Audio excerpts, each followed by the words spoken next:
رومی بدلے شامی بدلے بدلا ہندوستان، اے فرزندے کوہستان تو بھی اپنی خود ہی پہچان۔ السلام علیکم، آپ 72 کے ساتھ میں ہوں آپ کا ہوسٹ ارسلان محمود۔ عزیز ناظرین، ایک مرتبہ ایک شخص دلی سے لاہور آیا۔ پیشے کے اعتبار سے وہ شخص سنیار تھا، اس کے پاس ڈھیر سارا سونا اور ڈھیر سارے قیمتی موتی تھے۔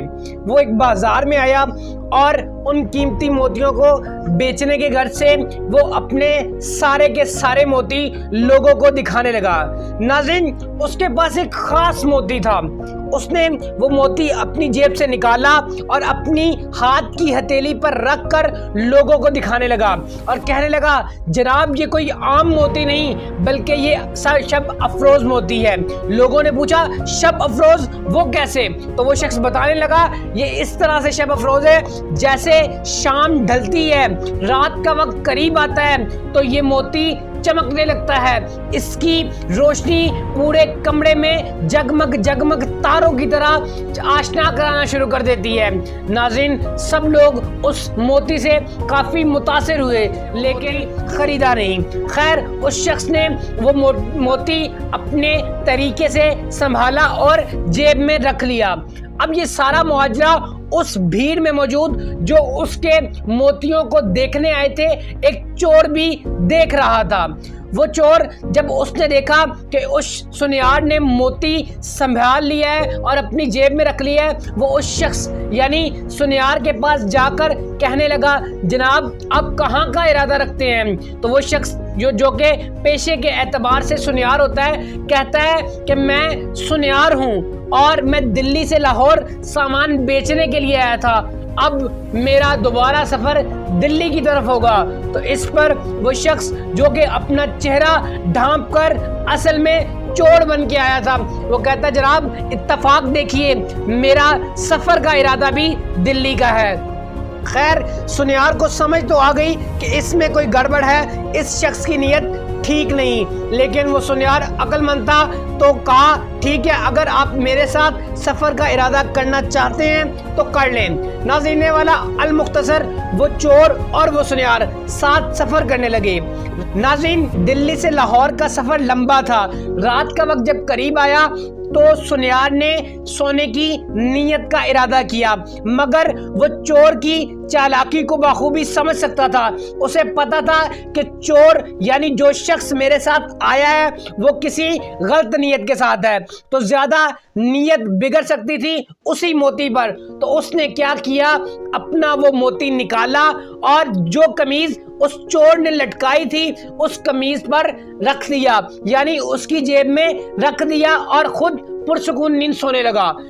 آدھی رات کا وقت ہوا، چور اٹھا، اس نے ساری کی ساری قمیض ٹٹول ڈالی جو کہ سنیار نے دن کو پہنی ہوئی تھی اور سنیار نے اپنا قیمتی موتی اس میں رکھا تھا۔ خیر، چور نے کوئی سامان نہیں چھوڑا، کوئی کچھ نہیں چھوڑا، ڈھونڈ ڈھونڈ کے اپنی شامت ایک کر دی مگر چور کو کچھ نہ ملا۔ صبح کا وقت ہوا تو چور کے اٹھنے سے پہلے سنیار نے اس کے قمیض کی پاکٹ سے وہ قیمتی موتی نکال کر اپنی جیب میں رکھ لیا۔ خیر، جب صبح کا وقت ہوا تو چور باتوں باتوں میں پوچھنے لگا، جناب آپ کا قیمتی موتی رات کو نظر نہیں آیا، تو وہ کہاں تھا؟ اس کی چمک دھمک مجھے کہیں محسوس نہیں ہوئی۔ تو وہ سنیار جو کہ ایک چالاک شخص تھا وہ کہتا ہے، میرے پاس ہے موتی۔ اس نے اپنی جیب سے نکالا اور وہ دکھا دیا۔ وہ بڑا حیران ہوا کہ یار یہ کیسے ممکن ہے، میں نے رات کو ایک ایک کونا ٹٹولا، مجھے موتی نہیں ملا مگر ادھر پاسا الٹ گیا ہے، اس نے تو میری آنکھوں کے سامنے موتی نکال کر دکھا دیا۔ ناظرین والا، خیر چور کہتا ہے، چلو آج رات گزری، اگلی رات سے ہی یہی معاملہ کئی دنوں تک چلتا رہا۔ جب دوسری رات آئی تو سنیار نے حسب معمول اپنا موتی چور کی جیب میں ڈال لیا اور چور ساری رات جو وہ ٹٹولتا رہا سنیار کی قمیض اور اسے روزانہ کی طرح کچھ نہ ملا۔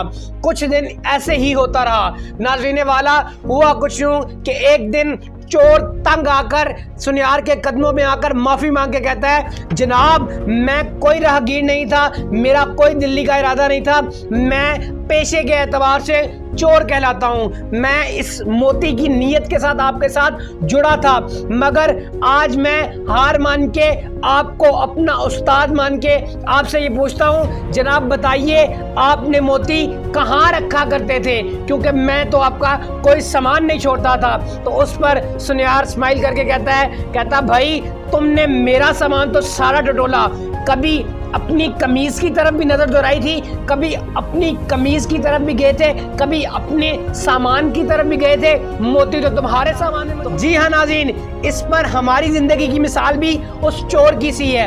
ہم دوسرے میں خوبیاں ڈھونڈتے رہتے کہ وہ فلاں وہ کام کر جائے گا, مجھ سے کچھ نہیں ہوگا, مجھ میں ہمت نہیں, مجھ میں دلیری نہیں, مجھ میں وہ فن نہیں جو اگلے بندے نے کر دکھایا. ہم متاثر بڑی جلدی ہو جاتے ہیں, ہر کسی کو دیکھتے ہیں تو فالو کرنا شروع کر دیتے ہیں, ہر کسی کی تہذیب دیکھی, ہر کسی کا رہن سہن دیکھا تو ہم چڑھتے پڑتے ہیں کہ ہاں یار وہ بندہ سب کچھ کر سکتا ہے, میں کچھ بھی نہیں کر سکتا. لیکن اصلیت یہ نہیں ہوتی. اصل میں مسلم کی بھی, اصل میں ایک قوم کی بھی اپنی پہچان ہوتی ہے. اس لیے جلدی متاثر نہ ہوئے. میرے اسپرچول ٹیچر اقبال علیہ رحمہ, آپ سے کسی نے پوچھا کہ آپ یورپ تک اسٹڈی کرنے گئے, آپ نے دنیا کا کونا کونا چھانا, تو آپ کسی سے متاثر کیوں نہ ہوئے, حالانکہ دنیا تو ساری گھومی تھی. تو اس پر اقبال نے جو خوبصورت شعر لکھا وہ کمال تھا. اقبال کہتا ہے کھیرا نہ کر سکا مجھے جلوائے آتش فرنگ, سرما تھا میری آنکھ میں خاک مدینہ و نجف, زمستانی ہوا میں اگرچہ تیزی تھی شمشیر کی, لندن میں بھی نہ چھوٹے آداب صحرائی.